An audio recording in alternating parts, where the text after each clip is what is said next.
आज देश के सबसे युवा प्रधानमंत्री राजीव गांधी की पुण्यतिथि है। भारतीय लोकतंत्र के सबसे युवा और सौम्य प्रधानमंत्री की छवि वाले राजीव भारत ही नहीं अपितु विदेशों में भी लोकप्रिय थे।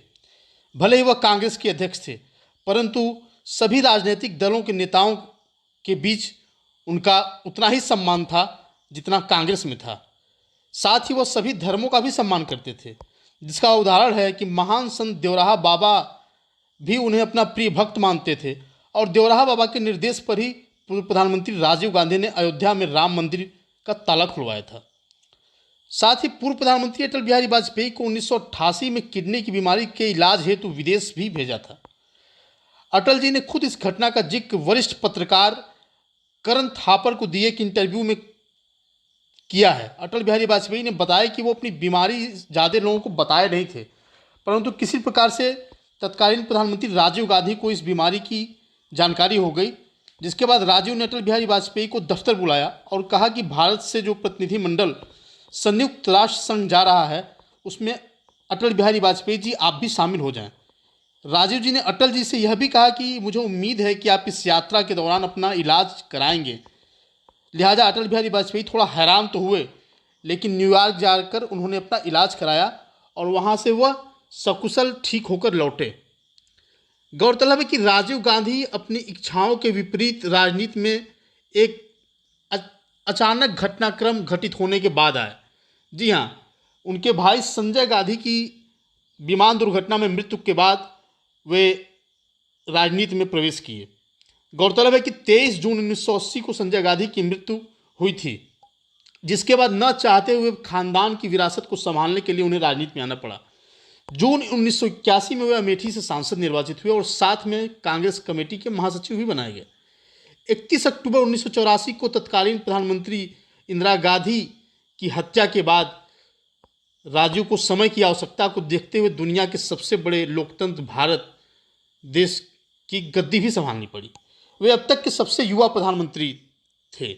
उन्हें अधिक अनुभव नहीं था, इसलिए कुछ लोगों को आशंका थी कि राजनीति में वे सफल न हो पाएंगे, परंतु जिस कुशलता के साथ देश का संचालन उन्होंने किया और देश को कंप्यूटर युग में ले गए, इससे अन्य विरोधी दलों के नेता भी हैरत में पड़ गए। दिसंबर 1984 में जब लोकसभा के चुनाव हुए तो राजीव गांधी की अद्भुत नेतृत्व क्षमता के कारण कांग्रेस को पूरे देश में 542 सीटों में 411 सीटों पर बड़ी जीत हासिल हुई।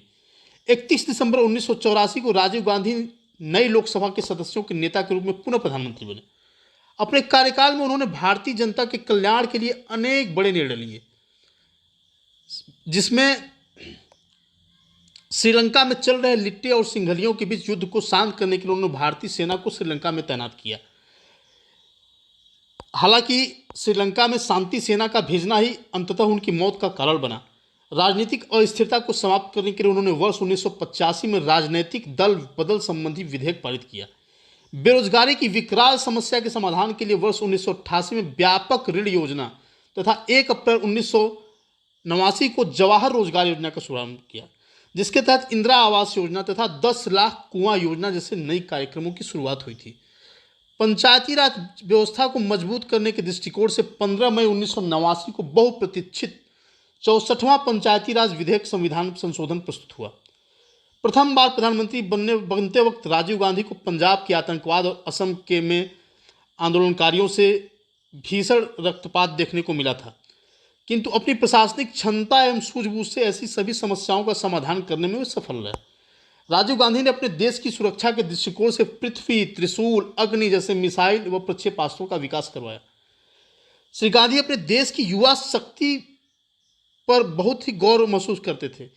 यही कारण था कि देश की युवा शक्ति को राजनीति के मुख्य धारा में लाने के लिए उन्होंने मतदान की आयु 21 वर्ष से घटाकर 18 वर्ष कराया और बाकायदे संसद में प्रस्ताव लाकर कानून बनाया।